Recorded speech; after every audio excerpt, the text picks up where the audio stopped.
नमस्कार, बहुत स्वागत है आपका न्यूज 18 के डिजिटल प्लेटफॉर्म पर। मैं हूं आपके साथ अंशिका पाठक। सीबीआई ने नीट यूजी 2026 पेपर लीक मामले में पुणे से एक और टीचर को गिरफ्तार किया। आरोपी की पहचान senior botany teacher Manisha Gurunath Mandhare के रूप में हुई है। आरोप यह है कि उसने परीक्षा से पहले छात्रों को बॉटनी और जूलॉजी के कई सवाल बताए थे। छात्रों को बताए गए अधिकांश सवाल 3 मई 2026 को आयोजित नीट परीक्षा के असली प्रश्न पत्र में थे।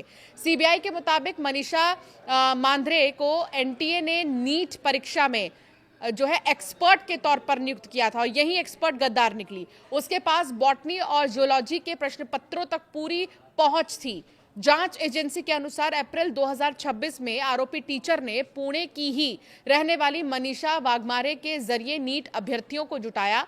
मनीषा वाघमारे को सीबीआई पहले ही 14 मई को गिरफ्तार कर चुकी है।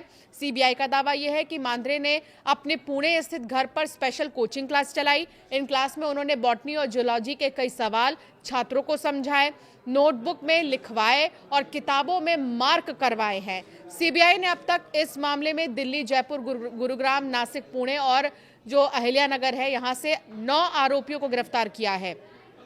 इनमें से 5 आरोपियों को कोर्ट में पेश किया जा चुका है। 7 दिन की पुलिस रिमांड ले ली गई है। तो वहीं गुरुवार को गिरफ्तार 2 अन्य आरोपियों को पुणे कोर्ट से ट्रांजिट रिमांड पर दिल्ली लाया गया। उन्हें दिल्ली की अदालत में पेश किया जा रहा है। पिछले 24 घंटे में सीबीआई ने देश भर में 6 स्थानों पर छापेमारी की। कार्रवाई में कई अहम दस्तावेज, लैपटॉप, बैंक स्टेटमेंट और मोबाइल फोन जब्त किए गए। एजेंसी अब इनकी फॉरेंसिक और डिजिटल जांच कर रही है। नीट यूजी पेपर लीक होने के बाद national student union of India NSUI के सदस्यों ने नेशनल टेस्टिंग एजेंसी के बाहर विरोध प्रदर्शन किया। एनटीए पर बैन लगाने की मांग कर रहे हैं। हाथों में पोस्टर लिए, बैनर लिए, पार्टी के झंडे लिए यहां पर जो है कार्यकर्ता पहुंचे और 3 मूर्ति सर्कल से शिक्षा मंत्री के आवास की ओर विरोध मार्च निकाला, लेकिन पुलिस ने उन्हें रोक दिया।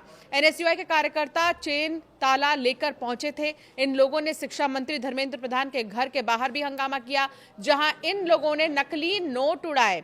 पुलिस ने यूथ कांग्रेस अध्यक्ष को हिरासत में ले लिया है और इधर यूनाइटेड डॉक्टर फ्रंट यूडीएफ ने NEET UG 2026 paper leak exam cancel होने के मामले में नेशनल टेस्टिंग एजेंसी को भंग करने की मांग करते हुए सुप्रीम कोर्ट में याचिका दायर की है। एडवोकेट ऑन रिकॉर्ड रितु रेनीवाल और एडवोकेट महेंद्र कुमावत ने याचिका दायर की है। इसमें एक रिट जारी करते हुए केंद्र सरकार को निर्देश देने की मांग की गई है कि वो एनटीए को भंग कर दे, उसकी जगह संसद द्वारा पारित कानून के माध्यम से नेशनल टेस्टिंग बॉडी बनाई जाए। याचिका में एक ऐसी समिति गठित करने की भी मांग की गई है जिसकी निगरानी अदालत करे। इस समिति का काम नेशनल लेवल की परीक्षाएं ऑर्गेनाइज करने की प्रक्रिया की देखरेख करना और ये सुनिश्चित करना होगा कि परीक्षाओं का कोई भी पेपर ना लीक हो। प्रदर्शनकारी यूथ कांग्रेस ने आरोप लगाया कि बीजेपी के नेतृत्व वाली एनडीए सरकार के शासन में ही शिक्षा व्यवस्था पूरी तरह से चरमरा गई है। पिछले 12 साल में लगभग 89 परीक्षाओं के पेपर लीक हो चुके हैं और खुद नीट एग्जाम के पेपर भी 4 बार लीक हो चुके हैं। प्रदर्शनकारियों ने कहा कि इससे सिस्टम की विश्वसनीयता पर सवाल खड़े होते हैं। आईवाईसी के एक कार्यकर्ता ने आरोप लगाया है कि बीजेपी ने एक ऐसी भ्रष्ट व्यवस्था बना दी है कि अमीर परिवारों के बच्चों को ही सीटें और नौकरियां मिलेंगी, जबकि गरीब परिवारों के छात्रों को इसका खामियाजा भुगतना पड़ेगा। तो ये वो तमाम आरोप हैं जो लगाए जा रहे हैं। सीबीआई की जांच में यह भी सामने आया है कि नीट 2026 का पेपर 1 मई को ही लीक कर दिया गया था। इसे प्राइवेट माफिया नाम के टेलीग्राम ग्रुप पर डाला गया था। इसका एक वीडियो भी सामने आ चुका है। हालांकि दावा ये नहीं किया जा रहा कि इस वीडियो में कितनी सच्चाई है, क्या है। हम न्यूज़ 18 इस वीडियो को लेकर कोई दावा नहीं कर रहा है। फिलहाल आपको बता दें कि नीट का लीक हुआ पेपर कई सारे सवालों के घेरे में है। टेलीग्राम ग्रुप पर 1 मई की रात करीब 11:30 बजे कहा जा रहा है कि पीडीएफ डाला गया था। तो कुछ ऐसे एप्लीकेशन हैं जिनका इस्तेमाल किया गया था पूरे चेन को बरकरार रखने के लिए।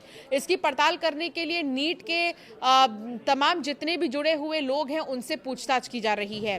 नीट यूजी परीक्षा ऑनलाइन होगी, अब शिक्षा मंत्री ने यह साफ तौर पर कह दिया है।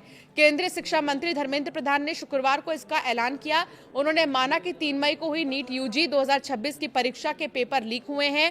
उन्होंने कहा कि हम नहीं चाहते कि कोई गलत कैंडिडेट सिलेक्ट हो जाए, इसलिए हमने बड़ी जिम्मेदारी से परीक्षा रद्द करने का फैसला लिया। अब ये परीक्षा रविवार 21 जून को होगी। 7 मई को गड़बड़ी का पता चला था।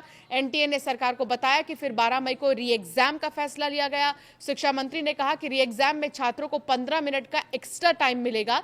छात्र री एग्जाम में अपनी पसंद का सेंटर चुन पाएंगे। इससे पहले 3 मई को यह एग्जाम देश के 551 और विदेशों के 14 शहरों में हुआ था। इसके लिए 5000 से भी ज्यादा एग्जाम सेंटर्स बनाए गए थे। कुल मिलाकर धर्मेंद्र प्रधान की तरफ से ये कह दिया गया है कि इस पूरे मामले की तह तक जाएंगे। सीबीआई इस पूरे मामले की तह तक जाकर जांच करेगी कि कौन कौन जुड़ा है। अब तक 7 लोगों से भी ज्यादा लोगों की गिरफ्तारी हो चुकी है इस मामले में। और सबसे बड़ी बात ये कि जो एक्सपर्ट है वो भी इसमें शामिल है और इसी को लेकर सवाल खड़े हो रहे हैं। हालांकि ये जानना बहुत जरूरी है आखिर ये नेक्सस कहां तक फैला हुआ है। और अब ये राहत की बात है कि धीरे धीरे कई सारे चेहरे सामने आ रहे हैं, तो उनसे ये पता लगाया जा रहा है कि कैसे ये लोग एक दूसरे से बात करते थे और पीडीएफ जो है फॉरवर्ड करते थे। दूसरी तरफ सीबीआई की कार्रवाई भी जारी है।